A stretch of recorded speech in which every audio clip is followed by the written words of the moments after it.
বক্সের মধ্যে বল পেয়েছে ফরেন হাসান হাসান এবং 14 নম্বর জার্সিধারী খেলোয়াড় আবারও উজ্জ্বল লম্বা করে বাড়িয়েছে। ডি বক্সের মধ্যে বল পেয়েছে ফরেন হাসান হাসান এবং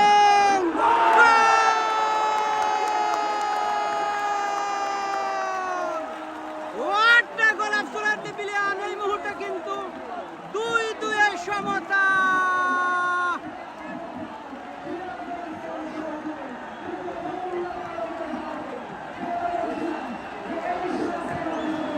পরিবর্তিত খেলোয়াড়টি কিন্তু গোল করলেন।